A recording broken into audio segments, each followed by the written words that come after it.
Good morning, good afternoon, and good evening, and welcome to GarageBand Weekly, GarageBand Weekly, GarageBand Weekly. Oh yeah, good morning everybody. Good afternoon, good evening, wherever you are in the world. This is GarageBand Weekly, and on this week's episode, it's time to vent those spleens. It's time to have a bit of a whinge, as we say here in Australia, because our special topic today is the worst thing about GarageBand. We're going to count down the 10 biggest pet peeves I have about GarageBand. Now, you know I love GarageBand, right? I've probably created more songs than most people on the planet in GarageBand iOS, but nothing's perfect and there's some room for improvement. So we're going to talk about what some of those things are throughout the show today. We are brought to you today by my GarageBand iOS FAQ. So if you too are frustrated with GarageBand, you can jump on over to the FAQ and check it all out. There's my $10 GarageBand quick start course that can get you up and running. We've got a whole bunch of very cool tutorial video playlists there, as well as my FAQ. So every question that you could ever have about GarageBand iOS is there and waiting for you. And I always say, use that one. The regular brain, this brain up here, takes longer to process and will take longer to get back to you with answers to questions. The digital version of my brain, the one that you'll find over here at studiolivetoday.com/GarageBand, is a lot quicker and much smarter. It's had time to process and it's got all those little tidbits of information there ready for you.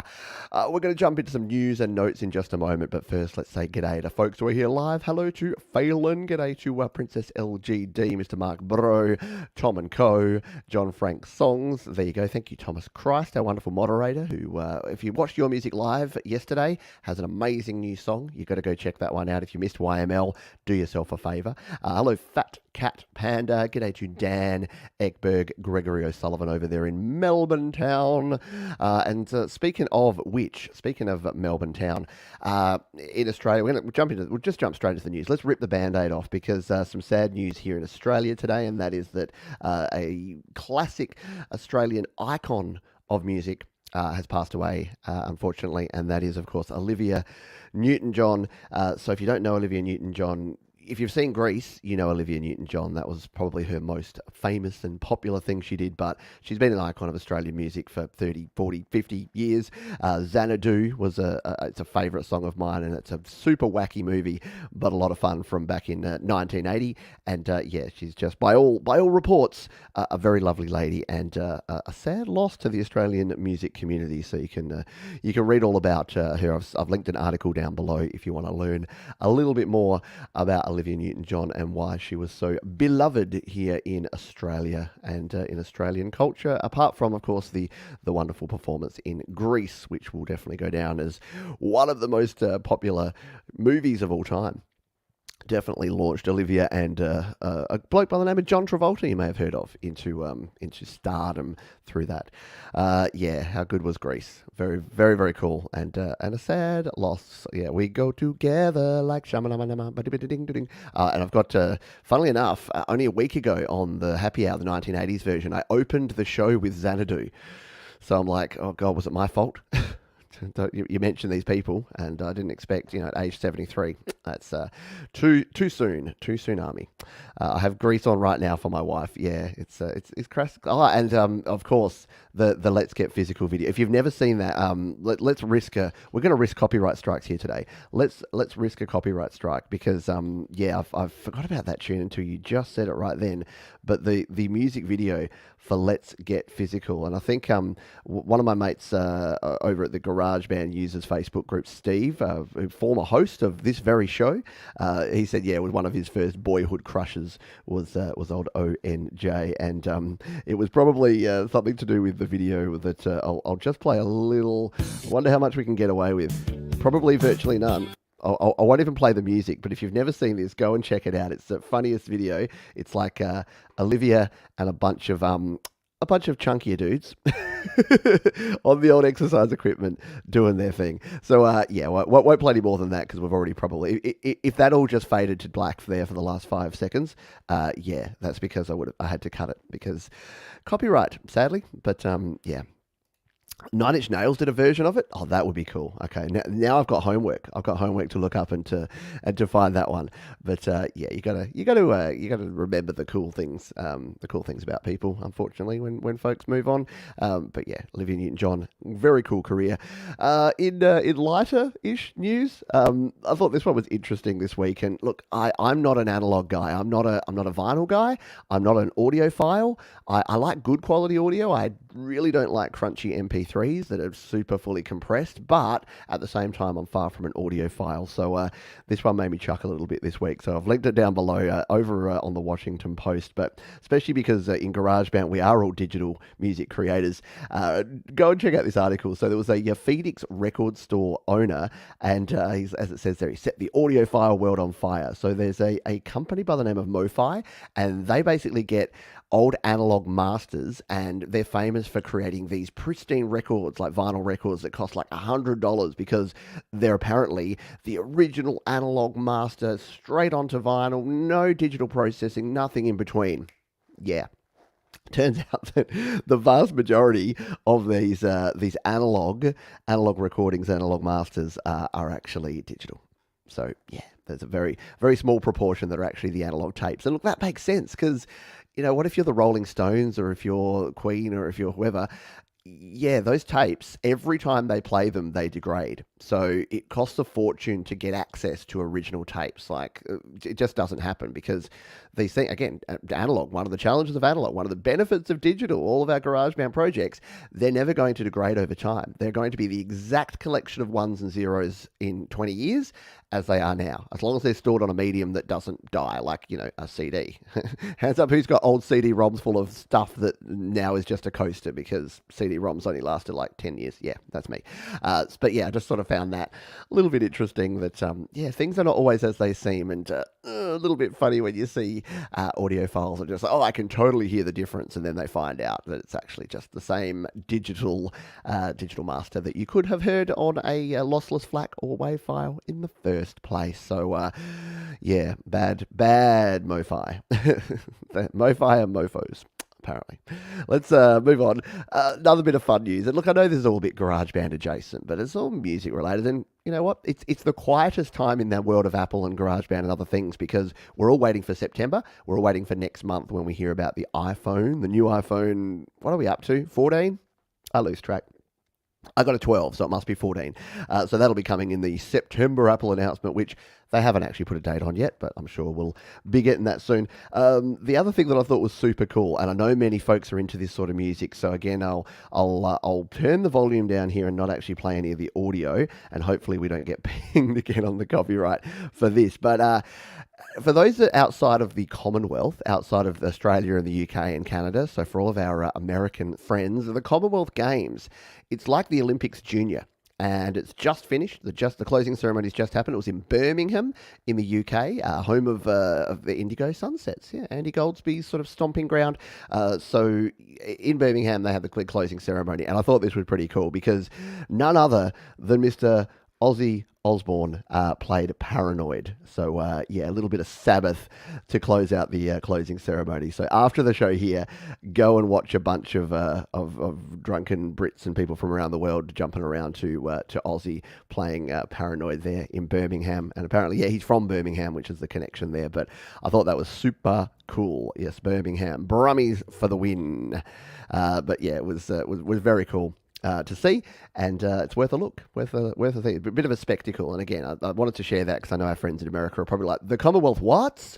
Yeah, I know. And I was very, very happy to see him standing and singing, not being propped up by anyone or anything. Oh, poor Ozzy. He's probably doing better now than he has in his entire life, to be honest. I think he's cleaner now than he's ever been in his life, but I thought that was kind of fun to see that. And finally, and again, this is a super self-serving, but I just thought it was an interesting thing. As you know, if you're a Facebook person, or fake book, as people like to call it. Ooh, haha, fake news. Oh, take that, Zuckerberg. Take that, billionaires. I called you fake. So over on the Facebooks, you get memories. And I thought this was interesting because on this day, 10 years ago, on the 9th of August 2012, I set up my first home studio. My first digital home studio. I'd used 4-tracks before, I'd used other things before, but this was the first time that I had used, I'd set myself up with all the digital gear.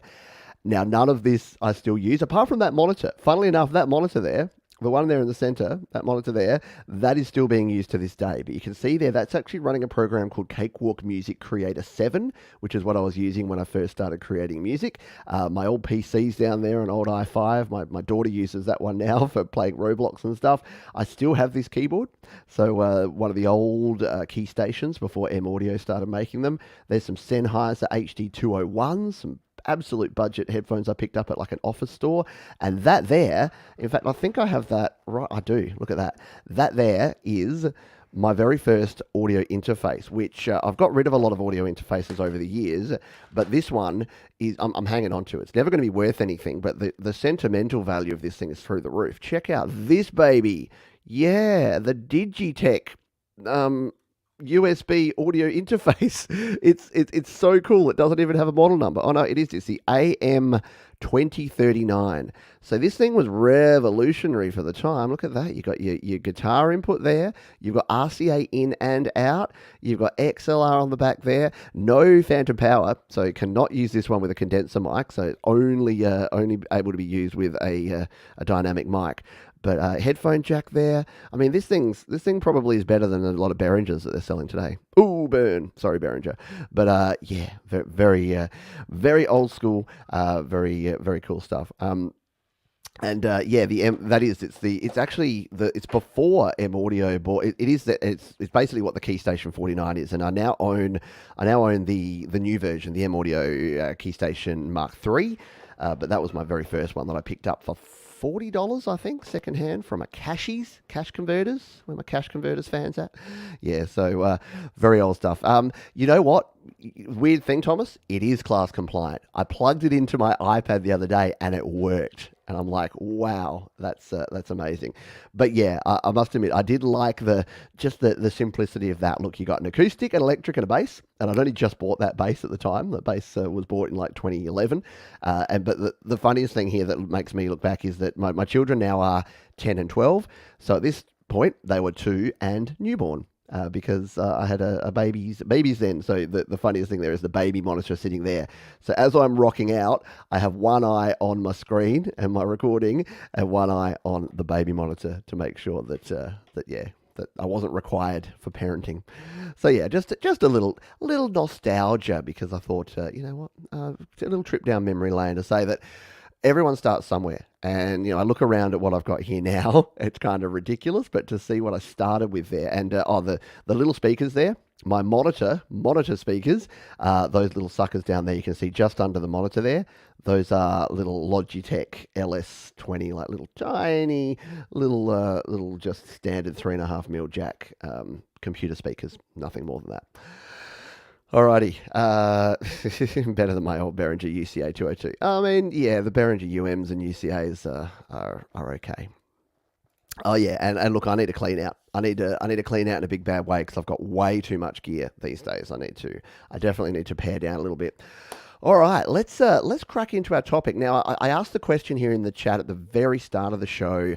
What is your What is the thing you like least? For those that have used GarageBand iOS, what's the thing you like least about GarageBand iOS? I'm going to go back and just see if we've got some. Before I give you my list, we'll see if we can preempt them. So Princess LDG says no MIDI export. And pretty dodgy import. Well, that might be one of the things that we talk about. Auto normalization, doesn't work well with my SM7B. There you go. But Cubasis 3 does. So yeah, if you do have your worst thing about GarageBand iOS, then drop it here in the chat. Fat Pat Canda says, I suppose lack of MIDI export. Yeah, MIDI export's a big thing, but I can't think of a worse thing. At least nothing that massively bugs. And that's the thing. Before we jump into this list, let me say, I love GarageBand, and I don't want GarageBand to be Final Touch. I don't want GarageBand to be Logic, and I realize the limitations. And when you see, because we're going to count down top 10 list. We're not even going to do the one thing. We're going to count it down, keep you in suspense. But when we count down these top 10, yeah, keep in mind that I've kept it realistic. I'm not going to say, you know what, GarageBand should have unlimited tracks, and it should have built-in, all the Waves plugins just built in for free. yeah, I'm realistic and I know what can and can't be done. So we'll keep that in mind. Let's see. Worst thing, no buses. From Dan Ekberg, yeah. So you have no ability to bus to send things around from, like to have an effects bus and to have like a reverb and a delay. You have to put everything on the track. That is a bit of a challenge. And of course, auto normalization. Gregory says, am I right thinking GarageBand won't send MIDI to interrupt audio instruments? Yeah, no MIDI out. No MIDI out or MIDI output or export at all from GarageBand, which is definitely a challenge that a lot of folks have. So if anyone else has any of their own stuff as we go through here, do let us know. In fact, we'll do it right now before we jump in there. And there are indeed workarounds. Exactly right. And no buses at all. Joe and Barry, we're happy with GarageBand. And look, again, that's the thing. For so many folks, it does everything you need it to do, doesn't it?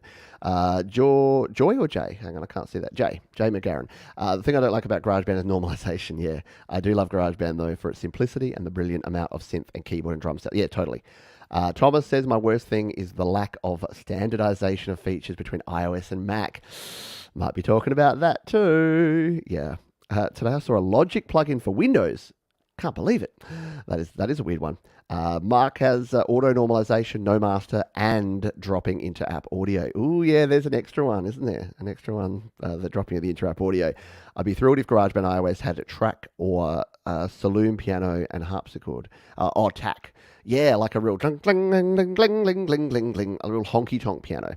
Have you tried Ravenscroft? They've actually got a good honky tonk sounding piano. Remind me to show that when we go through, Rob. It might be worth an investment for you because the Ravenscroft pianos are really, really good sounding. All right. Hello everyone else. Hello 100%. Hello Wolfstone Studio who's dropped on in here as well. I hope everyone is doing well. Let's get into these, shall we? So I'm going to bring up my list. We're going to jump over to GarageBand. Whoop, that's the wrong screen. That's also the wrong screen. That is the correct screen. Here's Graham. Look at Graham. He's such a hipster. He bought 47 MoFi analog vinyl.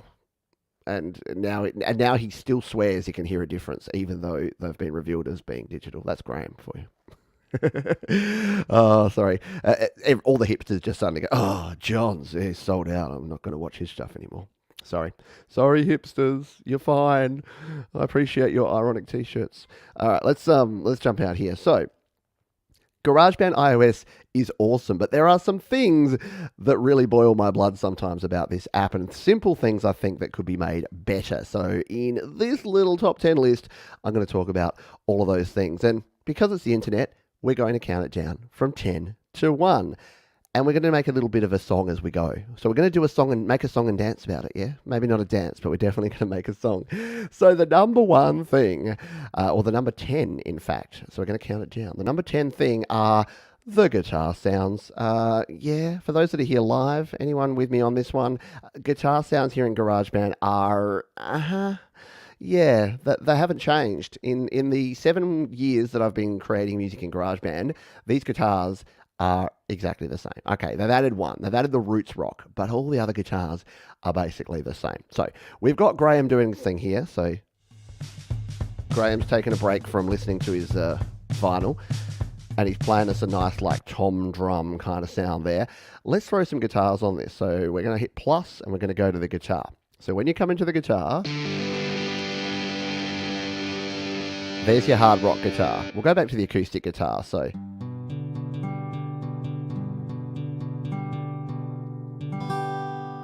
yeah. And as Fat Counter said here, they're not great. If I didn't play guitar, that would be annoying. And that's the thing. That's probably the workaround. Because all of these things, I want to give you a bit of a workaround. The workaround for this is collaborate with a guitarist. As simple as that. Or you can use guitar loops. You can download guitar loops. You can use BandLab sounds. Have some great guitars in there.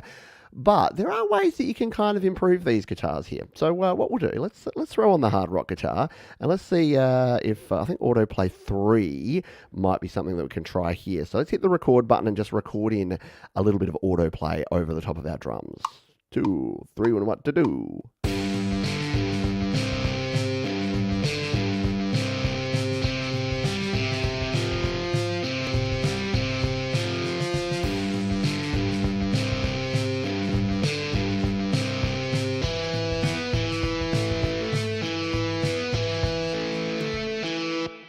So that'll do us. I didn't like that last chord change. So in fact, we're going to split this out here.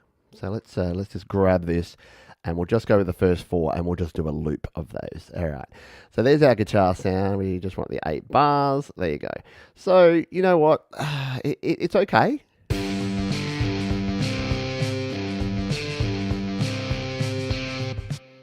Like, it's all right. It's got a bit of a sound there. Here's the thing, though. GarageBand will process this to start with. So the first thing you want to do here using the guitar is I generally just bring it right back, because that, like the echo and the reverb, the master echo and reverb work okay, but sometimes you want to customize it a bit.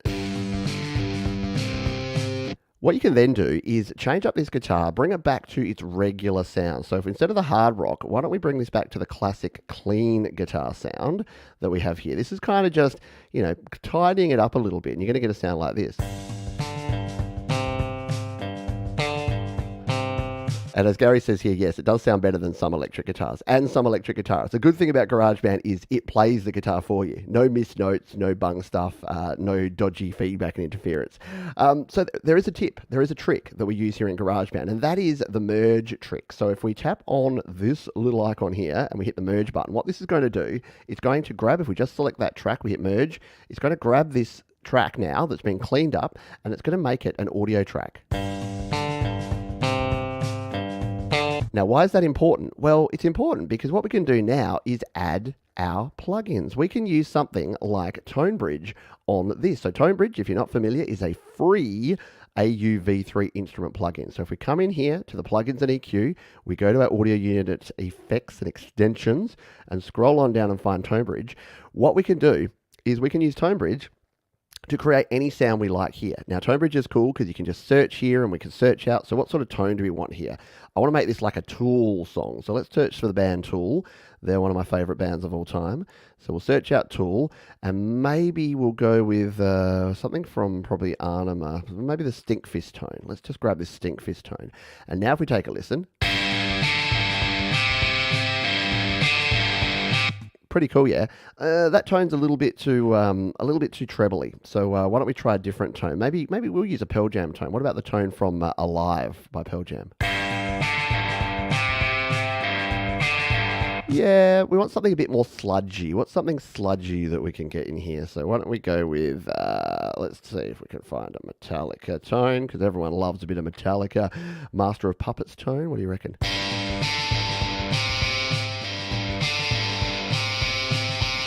So yeah, so still not great, but here's the thing. Now we can start sculpting the tone. Now we can go, let's just see if we want to, maybe remove, if it's too twangy, maybe we want a little bit more guts in it.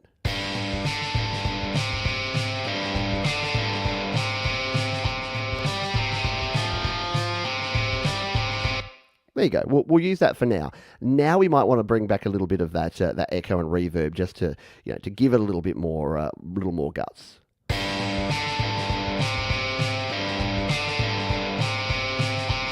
And as Thomas Chrysler said here, the other option that you have is that you can also create a guitar amp sim. So you can just use the regular amp sims that we have here in GarageBand and say we wanted the distorted tone here.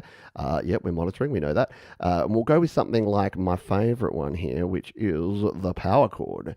So we'll bring in this power chord tone. Then what we can do is literally just drag this track over to our regular GarageBand amp. And let's just turn it down a bit.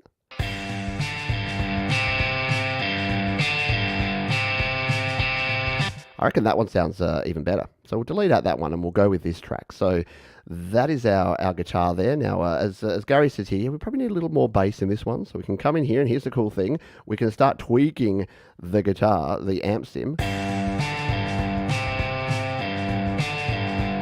Yep, I reckon we want a little bit more. I might even want a bit of tremolo on this, actually. Just a little slow touch of tremolo, a little more presence, and there you go. So is it perfect? No, but is it a heck of a lot better than the default guitar that you're going to get in GarageBand? I believe so. So there you go. GarageBand guitar sounds fixed, or sort of. And again, the other options are using your loops, getting a guitarist to collaborate with you. Plenty of other options for guitar sounds. But you know what? It would be a nice thing to just see some update. There's plenty of great guitar amp sims and guitar sims out there. It's a little sad that for the 700 808s that we have in GarageBand, we haven't had a single new guitar for, 5 years? And that was the Roots Rock. So there you go. Number 2. Number 2, or number 9 actually, because we're counting from 10 down to 1. If you're just joining us, these are my pet peeves, the things that I wish were different about GarageBand, and it's the track view while recording. So what is this about? Now, if you only use virtual instruments, you probably don't know about this, but if you use things like a microphone, which I've brought in over on the side here. This one should be plugged in to my audio interface, and we should be able to use this. So if we want to add, say, an audio track, so we're going to hit, now you can't see it actually, there's in the bottom left, I've hit the plus button, trust me. So let's grab our audio recorder and go to our voice. And we're going to go lead vocals on this one. We'll just leave it as lead vocals. Let's turn our monitor on. Check. 1, 2, 3, 4. And of course, it's not working for some reason. Do we have? This is where you always want to do your due diligence and check things before you actually do this. So I think maybe I haven't got my my 48 volt phantom power on here. Let's flick that switch at the back. That's the wrong switch. Steinberg need to change where they put their phantom power. That's better. Now I got coming through. Check. 1, 2, 3. There we go. Now it's way too loud. Yes, we would like to turn that monitoring on. So, there we go. Bingo. Yeah, if you've never used a Steinberg interface, again, my pet peeve of Steinberg interfaces is that the 48 volt phantom power switch is at the back of it, and you can never find it when you need it. Like Focusrite have those right on the front, and you hit that. Steinberg, please stop putting them at the back. I don't like it. I don't like it. All right, let's grab the, so now that we've got our audio track here, what am I talking about here with the track view when recording? In fact, I'm just going to put that banner out of the way so you can see everything here. So I've got my audio interface set here. I've got channel 1 there. When I turn my monitor on, check. 1, 2, 3. Wah, wah. We can hear myself coming through there. Here's the problem. If we come back to the track view and say we want to be watching this guitar track while we record, and we hit the record button, check out what happens. All I want to see is that guitar track, but GarageBand covers it up. Not cool, yeah? So regardless of what you do there, it's going to cover up. Let's turn the monitor off. It's going to cover up that track. So the workaround for this one is to create a dummy track and to use this method. I've been using this forever, and it's as simple as tapping on this one, duplicating that track out, so you've got 2 tracks. Now you do need a 2-channel interface. So thankfully, if you're using a Scarlett 2i2, a Behringer UM2, a Steinberg that I'm using, Steinberg UR22C, you can do this. So all you need to do is come in here and make your dummy track be track 2. And then use your multi-track recording here to record onto both. So to do that, I want to hit the red light there, turn my monitor on here. So now I'm only monitoring this track, but because this track will also be recording at the same time, it will leave me on my track view screen so I can be watching everything else as I record. Let's show you how it works. This is really the only way to record your vocals, 'cause you get to see your track view. Works, yeah? And then all you need to do, to turn the monitor off, all you need to do is just delete out that dummy track. So I just leave a dummy track, don't delete them both.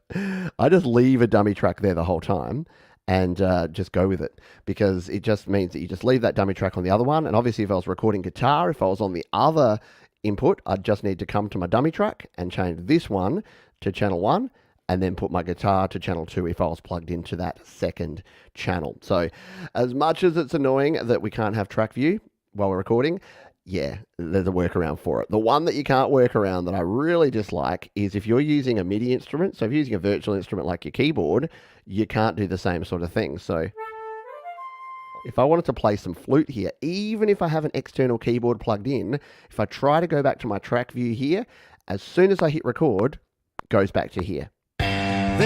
Not cool, yeah?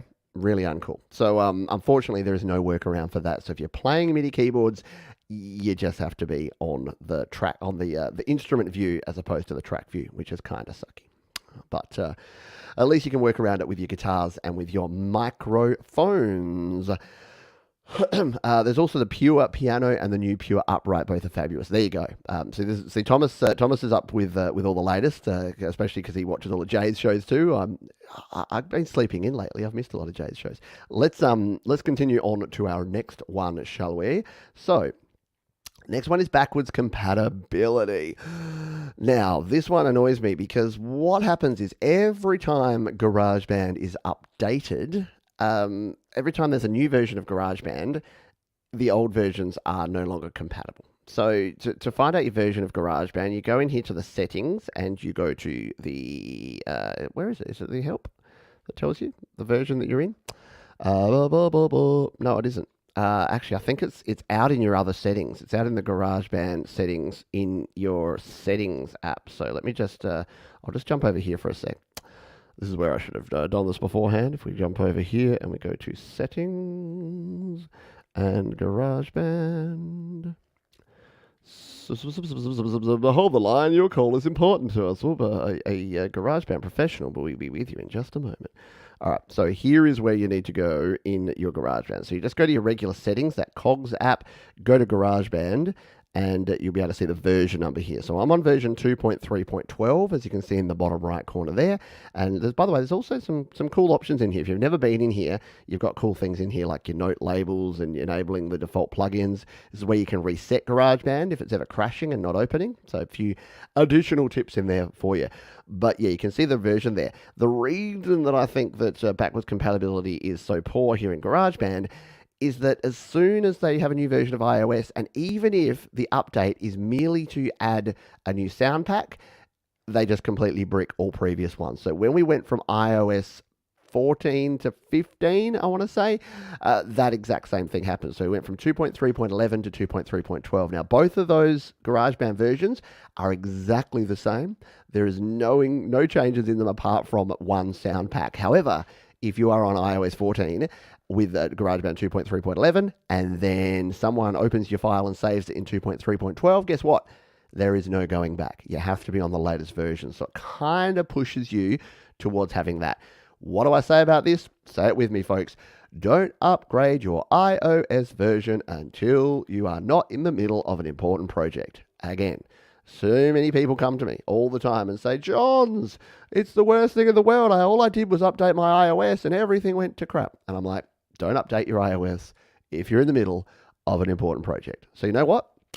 Because Songtember's coming, if you're watching live in 3 weeks' time, now would be a good time to either update or forever hold your peace. So you're either updating now or you're going to update at the end of September. So which will probably happen if iOS 16 is launched in September and you're in the middle of your Songtember song, do not update to iOS 16. Right? Got it? Get it? Good. Let's continue on, shall we? And grab the next item that we have here, which is, MIDI. Many folks here live have mentioned this. So GarageBand's MIDI support, let's just say it leaves a lot to be desired. So you can import MIDI. There's videos here on the channel that show how you can import a MIDI. You basically just download it and then you can throw it straight over from here. And it does a pretty good job. It does a good job of bringing those MIDI instruments, unless it doesn't. And that's the problem. Sometimes it'll put your drums on your keyboard track. Sometimes it'll put your keys on your drum track. And there's really no way to fix that. There is a kind of hacky workaround, a way that you can sort of move things from one to another. And I show it how to change from strings to keys and keys to strings. There's a video here on the channel. I'll just find it actually, so that we can work out how to find it together. So if you search Pete John strings to keys, the same thing works for a lot of your other ones. So if you check out this video here, that top one there, strings to keys, I need to do a new version where I show MIDI drums to keys, because it's the same basic principle. You literally just grab the track. So say you've got a drum track that's on a keyboard track. You grab the track and then you copy it, but you've got to copy it in a very certain way with an audio track just above it, and then you paste it in and it will reallocate those. So what I normally say is just go find yourself another MIDI file that does allocate them to the correct channels. But if you can't, then you might want to do that. Should we put that microphone out of the way? I'll put that over there until we need it again. if we do need it again. So yeah, your MIDI options there. You also have no MIDI out. So some folks were chatting about this in the chat before the show. There's no way to send MIDI out to external MIDI devices, and there is no exporting MIDI. So if you create a virtual instrument file, so let's give you a live example. So let's say we wanted some keys to go along with our guitar here. So I reckon some organ is probably what we'd want on here. So we'll go to our keyboards. And we'll go to one of the cool organs, the classic rock organ, and we'll go to our autoplay here. And let's just we'll do autoplay 3 again, because we know, yeah, we'll go autoplay 1. And let's just record in a little organ to go along with this. This is really the only way to record your vocals, 'cause you get to see your track view. So if we record in some keyboard sound there, say we really loved this pattern. I don't know why we would. Let's get rid of that guitar for now.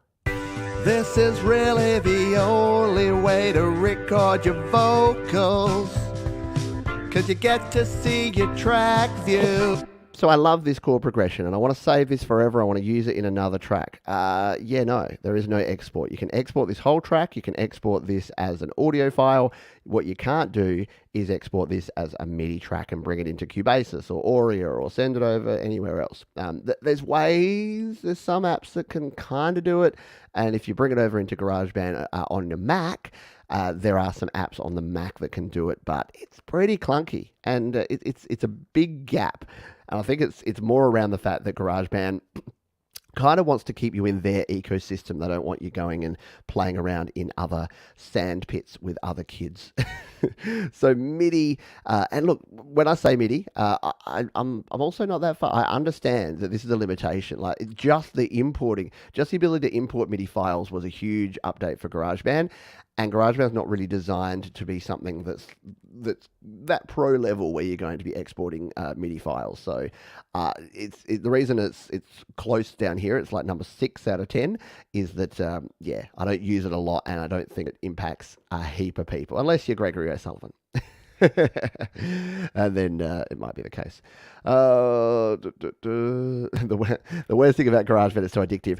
Here, yeah, I think so. I think everyone can relate to that. It's definitely an addictive thing to be playing around with. How many people have been fiddling about with some sounds in GarageBand, and then you're like, oh, look, it's 3 a.m. Okay, I guess I better get some sleep. I've got to go to work in 4 hours.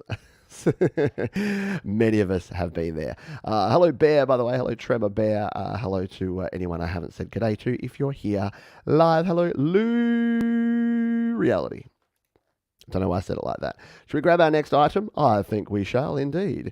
Next up, we have Mac compatibility. So we talked about backwards compatibility. Let's talk about Mac compatibility. So here's the good news. The good news is that GarageBand Mac can take basically any GarageBand iOS project and import it into GarageBand Mac, where you can then use it to your heart's content. You can add things. It's all lovely. You feel like you're in a happy, happy world until you try to bring it back to iOS, and you can do it, but it's different. So what I'll do, if you use the YouTube, and if you go Pete John's GarageBand Mac to iOS, you will get this video here. So instead of showing you the 15 minutes of video, I'm just going to say go away and take a look at this one, because I do show how to actually transfer your projects from iOS to Mac. It's super simple. You can use iCloud Drive. That's probably the easiest way. You can airdrop it. There's a bunch of ways you can do that.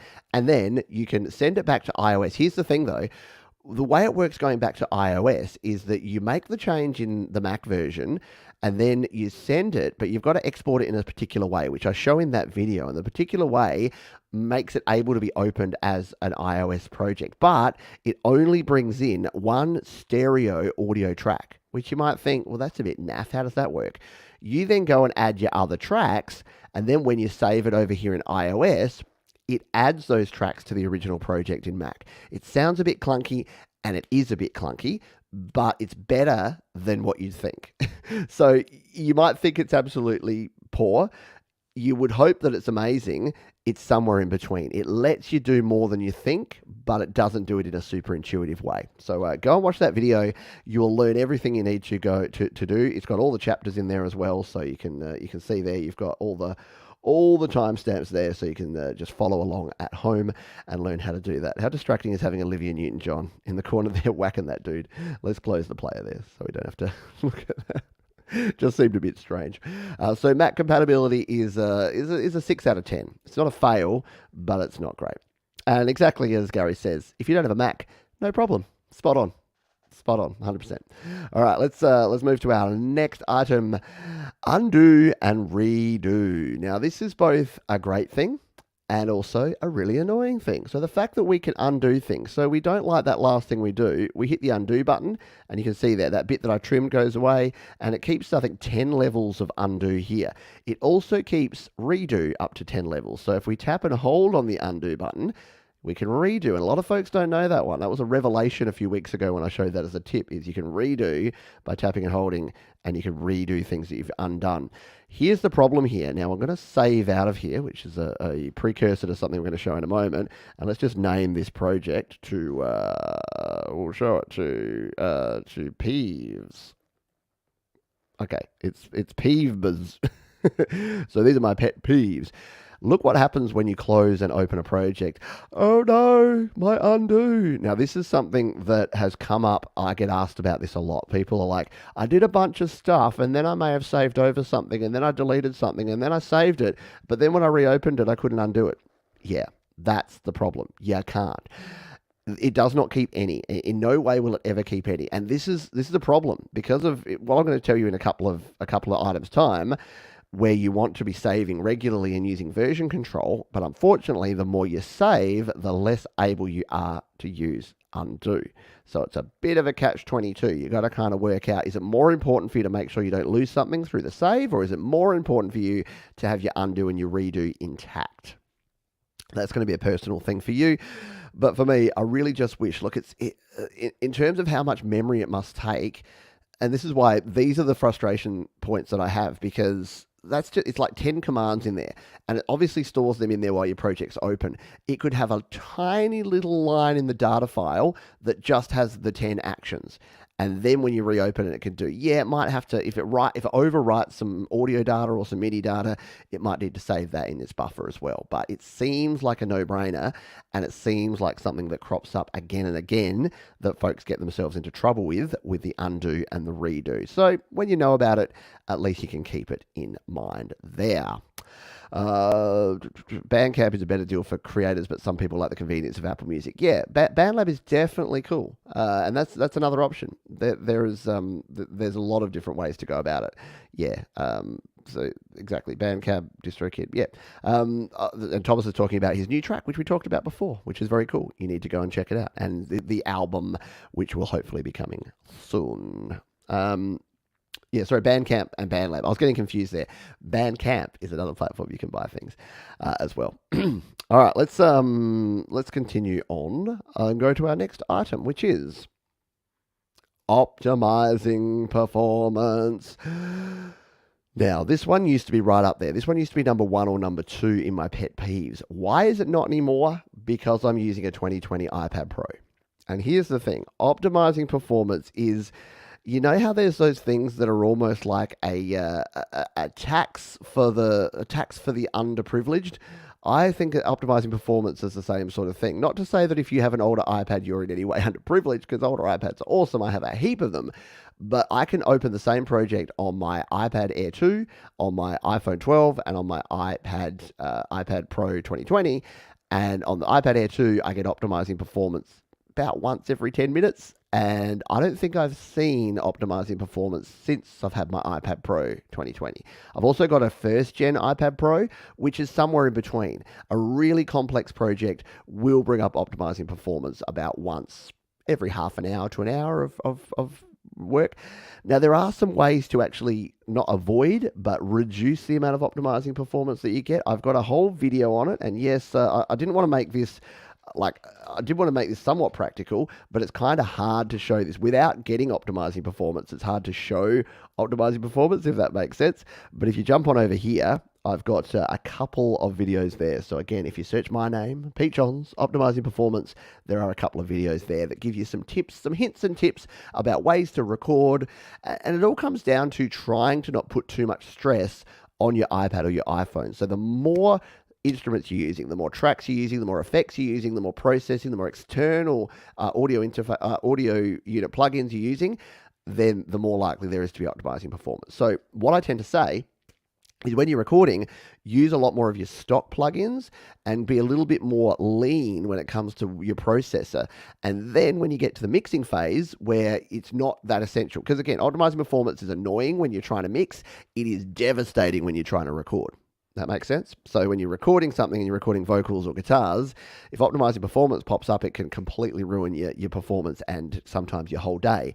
If you're mixing, well, hey, you know what? If you go to play your mix and optimizing performance comes up, not a big deal. Now, for the blessed few who don't know what the heck I'm talking about with optimizing performance is something that pops up on GarageBand randomly or apparently randomly. And over the years, we've learned a little bit about it. So you'll be here working away, not there. You'll be there. You'll be here working away. You'll do something. You'll come in here and you'll make one change. So it can be as simple as coming in here and doing a split or like doing some edit. You'd come in here and you'll go edit, and then you'll change a note here, and then you'll press play. And instead of it, your vocals, instead of it playing, it'll say optimizing performance. You get a little ticker that goes across. You have no idea how long it's going to take, and it sits there spinning its wheels. It's like the beach ball of doom from Mac, but for iOS. What it's doing is it's protecting you from yourself. What it's saying is that the processor that's in the amount of memory or the amount of processing power is not enough to run the project that you're about to try and play. So instead of it playing and spluttering and gurgling and doing wrong things, it optimizes performance. Now, I've done some digging under the hood. What optimizing performance is actually doing is it's rendering out each individual track. That's why the more tracks you have, the more processing, the more effects you have, the longer optimizing performance takes. So it grabs all of these and it basically does the equivalent of a merge. So it'll do the same thing as what happens when you merge a track here. It will render it down and it will save that as a standard AIF file, which is an audio file. And then when you're playing back, instead of it having to play back all of the different virtual instruments, all of the processing, all the effects, it's just playing back that regular audio file. That is why when you then come in here and maybe you make one tiny tweak to the compressor, what it has to do is reprocess that track. So therefore, it'll go away and optimize performance again, because if it doesn't have enough memory before it plays back again, it will reapply that compressor to that track. Does that make sense? It's an annoying one, but it is one that happens. So unfortunately, there are a few tips. Like I said, go over and check out the video. There's a few tips there that may help you, but the biggest tip, and I don't like to say this because I don't like the answer to be throw money at the problem, but unfortunately, older hardware will just simply not have as much power, and you will get optimizing performance more often if you're using iPads from a few years ago. Anything from basically 2019 to now, here in 2022, the last 3 to 4 years that's running iOS 15, you'll rarely see it. Rarely, if ever, see it, especially if you're on an iPad Air or an iPad Pro. So again, I don't like to be the bearer of bad news, and I never like the answer to be buy something new, but sometimes the answer is buy something new. Yeah. All right. Someone said recently BandLab is Twitter with a door. Basically, yeah. It's like a, yeah. So, sorry, I was confused there because folks were talking Bandcamp and I'm using BandLab so much. Bandcamp is a place where you can actually sell your music. And that's a good option for artists. Problem with Bandcamp is that I find is that when I buy something on Bandcamp, I never use Bandcamp to play it back. So I've literally, a couple of times recently, I've bought a whole album on Bandcamp, but then also just go and stream it on YouTube Music because I have a YouTube Music subscription. I don't want to have to load up a whole separate thing. So yeah, but I buy it on Bandcamp just because the artist gets, I think it's a 70-30 split. No, it's more than that. It's like 80-20 split with Bandcamp. So they get to keep most of the money that goes to them. Yes. And look, that's the other thing, that Cubase just dies in the arse. You have to do your own manual. Yeah. And look, I've said before, what I'd like to see is the option to have that. So Cubase just basically grinds to a halt and then crashes. Now, and I prefer optimizing performance to grind to a halt and crash. However, why not give us, we're all big people, why not give us that option? Just have a slider there that says, would you like us to manage your performance? Optimizing performance on or off, then just go away. All right. There you go. BandLab is supported by Apple CarPlay, and I listen to Delicate Giant. There you go. Very cool. Bandcamp, yes, Bandcamp. Gotta get careful. Gotta be careful with that. It also means once optimized performance, the settings of third party get baked in and can't be changed. Yeah, and that can be a problem too. So optimizing performance can definitely mess with some of your third party plugins. Thankfully, back in the day, it would completely reset everything. Sometimes there was one update that just made it reset all your AUV3 settings, and you couldn't. Basically, every time you saved, then it would just reset, and it was a pain in the butt. But it is better now, but not great. I'm going to have a quick drink here, and then we're going to finish off with our last few. Look, this is definitely a good point here from AOD. Having some sort of GarageBand Pro. I actually thought that this would be a thing. I don't know why. I had this idea that Apple, and look, please save this bit of footage for when this happens, because I don't think it will. But if it does, that Apple release an iOS creator pack. I know, it's an absolute pipe dream. And maybe they even do crossover with... Now, see, they wouldn't. The problem is they wouldn't do it because they want to sell Logic over on Mac. But I thought that maybe they'd have like iMovie Pro, and like for the back when my iPad Pro was kind of, what's going to be the next one, and before the M1 chip and all that stuff, I thought we'd have like a Pro subscription, like as part of the thing where you'd pay, I don't know, $5 a month or on top of your Apple subscription, and you'd get access to iMovie Pro and to GarageBand Pro and I don't know, some other Creative Pro app. But yeah, I don't know. Now I don't think so. I just don't think that's in their best interest. I think the problem that we have is that we are the minority. We are very much we're in our bubble. So iOS music creators are 2% of Apple's market. The 98% of people that want to watch videos, that want to surf the web, that want to do productivity stuff, that's who they're directing it at. And you know what? That's why we've got no headphones jacks on our iPhones. That's why we've got things, the notches in the tops of screens that annoy the crap out of me on a daily basis. It's because the 95% of people don't care about that. But the 5% of us that care about it a lot, we're underrepresented. We're loud and sometimes obnoxious, but we're very much underrepresented. All right, let's continue to our last few here. So, the anti-penultimate one, and this is a bugger. No auto save. So again, because I do the job I do, which is helping folks create their best music in GarageBand for the most part, no auto save has ruined many people's days regularly. There are workarounds for it. We talked about it with the undo and the redo, if you go back to that section. But here's the problem. If we come in here and we make a bunch of changes here and we do a bunch of movements around and we've got everything set up here, and then something happens, we get an optimizing performance that doesn't work, or something crashes, or we leave it for too long and then we come back and we've forgotten to save and it's just crashed out, guess what? You've lost everything. There is no autosave. Unlike most things in 2022, where we do have autosave and we do have the ability to retain some of that stuff, if you're using GarageBand, you simply don't. There is no way to autosave. So what do I recommend? I've said it a bunch of times. It's to save regularly anytime you do a major thing. So I tend to do it about every half an hour to an hour. So let's just say I'm sitting down and I'm tracking some guitars and some vocals. If I've recorded 2 guitars, they're sounding pretty right, I'll probably save out and then come back in, and then I'll record maybe 4 or 5 vocal takes, and then I'll save out. And every time I save, what I do, and if you've got enough space to do it, this is what I recommend, is to use version control here. So what do I mean? So I've saved this project. I'm now going to tap and hold, and I'm going to duplicate, and it'll add a number 2 after it. Now I start working on project number 2. So I want to add in some more percussion here. Let's just say I want to go in and use the beat sequencer to just put like a cool 4 on the floor on this one. Because you've got to have an 808 in everything. No, let's go with the Blue Ridge. And we record that in. This is really the only way to record your vocals, because you get to see your track view. And we want to record that in there. So I've done a whole bunch of other work here now. Now, that's not saved. That's nowhere yet. This is just in memory. And if things crash, if things go bad, I lose the lot. So what do? We save. To save in GarageBand, you literally hit the button in the top left, and that's saved out there. Then what do? Okay, well, we're going to duplicate again. Boom, we've duplicated, and we've got Peeve as number 3.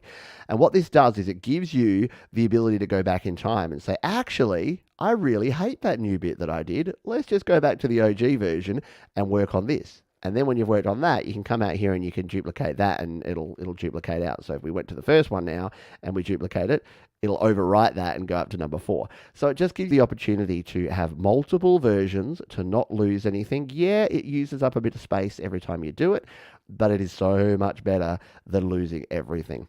What would I like to see differently? How about we just have that built in?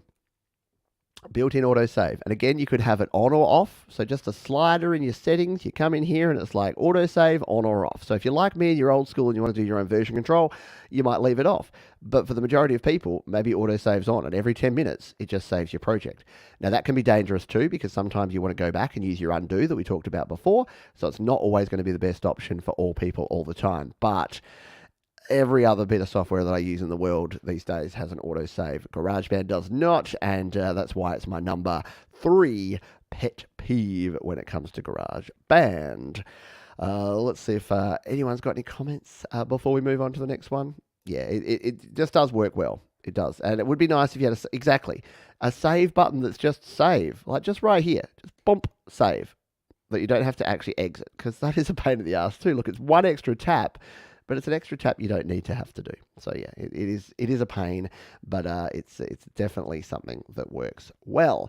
It does exactly bite us indeed. All right, the penultimate. Well, let's take that one off there. What is the number 2, the penultimate pet peeve of GarageBand? Well, it's the fact that we have no master track. Yeah. So what is a master track? A master track is exactly what it sounds like. It is your master bus. It's your left and right stereo channel. GarageBand has one, but it's hidden. You can't adjust it. So it means you can't adjust your overall volume. It means you can't put any effects over the entire project. And it just makes life a little bit challenging, not having a master track here in GarageBand. And weirdly enough, as we talked about before with compatibility, when you push it out to GarageBand on Mac, you do have a master track, so you can use it over there. So that's solution number 1. Send it over to Mac before you start doing and playing around with mastering. The other thing you can do is the hack. I've showed it a bunch of times, and I apologize for those that have been around this channel a while. It's the FX trick. So how do we do it? We tap on FX. We just record in any old FX. This is really the old. We stop. We tap the FX to go away. We delete out by tapping and deleting this. And then we leave this FX track here. What is good about this?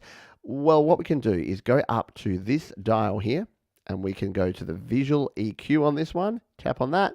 And now we can use this gain, this volume slider over here, to adjust the overall volume of our track. Let's take a look.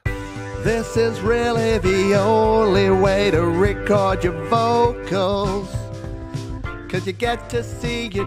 Now, why is this important? Because if you have your track too loud, see how it was clipping? It was right up the top there. That's going to mean when you export it, there's going to be some automated limiting, which is what creates that sound. When you export something from GarageBand, it sounds absolutely fine in GarageBand, and then you export it, and every time a snare or a kick drum hits, you go, you get that pumping sound. If you're ever getting that pumping sound, it's because your overall mix is too loud. So I'll show you it again. If we come in here, when we turn this up, take a look at the meter at the top here. This is really the only way to record your... See how we get that leave behind? We get those, anytime you get those left behind there, and GarageBand doesn't make it super obvious because they're yellow. They should be red. They should be screaming at you going, turn it down. But if we do turn it down to this volume, take a look at it now. This is really the only way to record your vocals, 'cause you get to see your track view. So what you really want is your master to be hitting around about 70 to 80% there. You don't want it anywhere near the 100% because then you're going to get limiting. You want it to be not so low that it's down here, but around about there so that when you export your track, that auto limiting doesn't kick in and your projects will sound as good when exported as they do here. So still, No master track, a little bit annoying, especially since we know it's there under the hood. Come on, Apple, we know it's under the hood. Just give us one little master track here with a slider. Even if we can't add effects and even if we can't do other things, just give us a master track with a volume slider so that we don't have to work around and use that hack. But that's the hack you can use if you want to use it.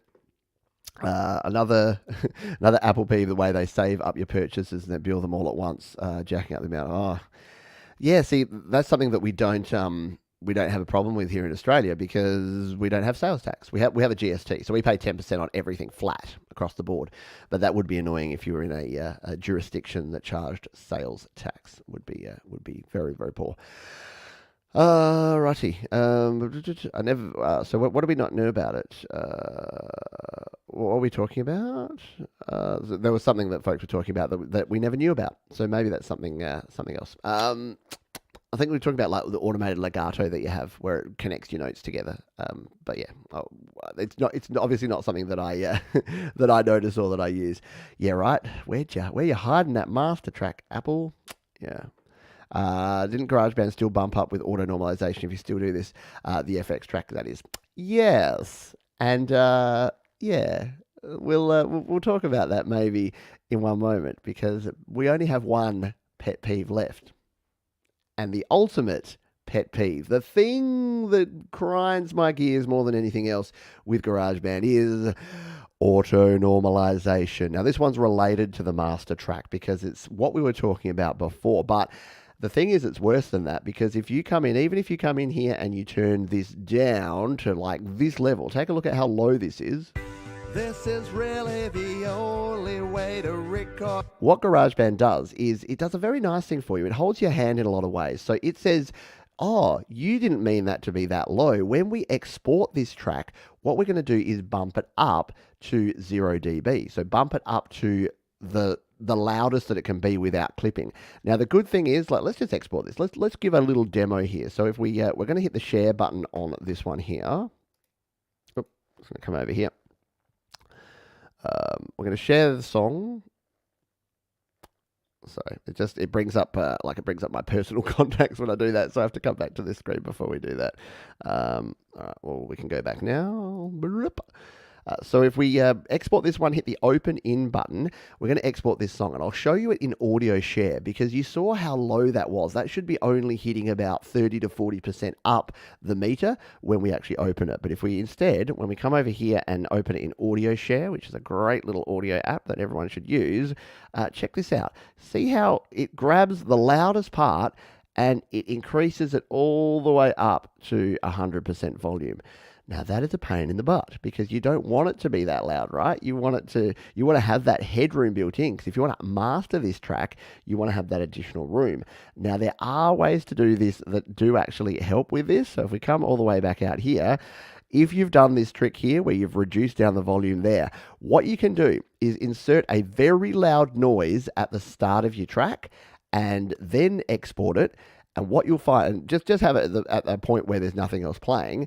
And then what you'll find is that loud noise, because the loudest noise is what gets auto-normalized to 0. So put a really loud noise in there, and there's a video here on the channel. I'll link it down in the description. But you can basically just shout into your microphone, distort it, turn the volume up to 11, and put that in there. And then it will trick GarageBand into thinking that's supposed to be part of your song. Then when you jump over to audio share, you just trim it out, and then you don't have to worry about that auto normalization. You can actually have your tracks lower than that 0 dB. So it's a bit of a hack and a workaround, but it works quite well. I used it in my last track, and it is a good thing to try out if you want to reduce that. But yeah, by default, it does it. And why does it do it? Why does GarageBand auto-normalize?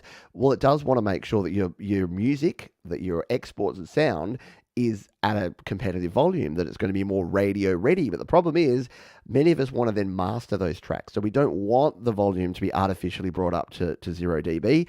We want it to be at -12 or -18 so that we can throw it into Final Touch or a mastering app and actually master it ourselves. And with mastering, you need some headroom. So when you're adding some extra compression or some extra EQ, you got some room to play with. So auto normalization. And the frustrating thing is GarageBand Mac has a little slider that says on off. You can turn that off and then you export it as a regular WAV file without auto normalization. So on the rare occasions where I speak to anyone at Apple, this is the one that I tell them about because it's the one that impacts, that I think has the simplest fix, because all it is turning off a step. Like putting a slider in there that links to that final process in the export and says, don't do that part. That's got to be one of the simplest fixes. And it's for what I consider the biggest pet peeve in GarageBand. So I hope you enjoyed a little spleen venting. Don't forget that we've got a heap more information at studiolivetoday.com/GarageBand, my complete GarageBand iOS FAQ. So if you want to learn a whole heap more about GarageBand, you can jump on over there. And thank you, folks, for being here on GarageBand Weekly. Let's just see if we've got any final comments. We are over time. Surprise, surprise. Kind of defeats all the mastering apps then.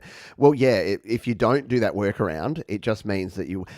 The good thing is, though, just to clarify that, even if you don't use the loud sound technique, if your sound is down here... This is really the only way to... It'll do auto normalization, but it won't do auto compression.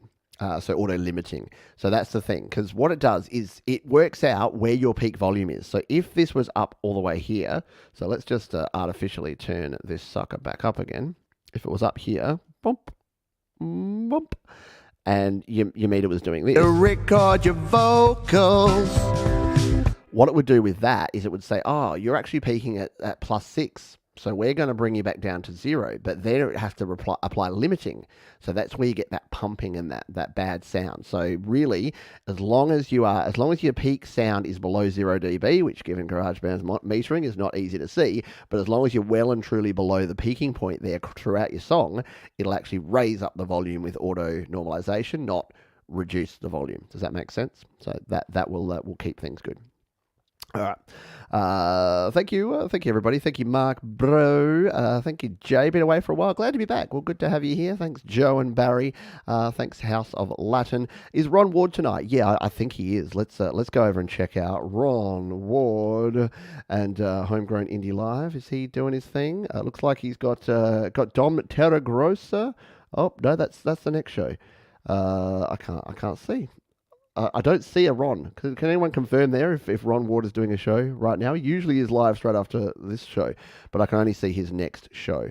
No, unfortunately. Ron, unfortunately not well. Bugger. Get well soon, Ron. So this may be your last thing that you get to check out today. So no more live stuff, unfortunately. If you did have a question and you're here live and I missed it, apologies. Hello, Omni Collective Creativity. If I did miss you and if I did miss your question, then please throw it down in the comments afterwards, and I'll be doing the best I can to reply to all of those. I've clipped out my version of Xanadu from the Happy Hour, and I'm going to be throwing that out just as a little tribute, as my little nod to Olivia in a little while. Thank you, Leela, Lou Reality. Appreciate you helping keep the lights on around here. Love it. Thank you. We'll keep going. Fighting the Rona. Yeah, I know the Rona's doing the rounds, unfortunately, again. So yeah, all the best to Ron for a speedy recovery, and to everyone else as well. Yeah, so that is going to do it for this one. Now tomorrow, for the patrons amongst you, if you are a member of my Patreon crew at studiolivetoday.com/Patreon, I'm doing a YML extra show this week, and I'm going to invite my patrons along to just be there in the live audience. So it won't be super interactive, but if you just wanted to be there and see a little bit of behind the scenes, you can see sort of how I set up and how I finish up. I'm going to be recording it live, and I thought rather than just talk to myself, I'll have the patrons there, in anyone that wants to come along to do that. So if you are a patron of the channel, then keep an eye on your inbox, because you'll get a link to that. It'll be at about the same time as we do this show here today, but tomorrow, because it's kind of an off day. There's not too many other live shows then, so we'll be recording that there. If you're not a patron, you can either join us. I'd highly recommend it. We've got a cool group of folks over there, and it will help out the channel. Just go to studiolivetoday.com/Patreon, and you can join up. Otherwise, we'll be debuting that later in the week, and it will be at a time that will be a little better for our UK and European friends as well. So hopefully that will help those of you out that usually don't get to watch the Your Music Live show. That's going to do it for this one. Please, everyone, this week, Look after yourselves. Look after each other. Keep creating, and I'll see you next time here on Studio Live today. Bye for now.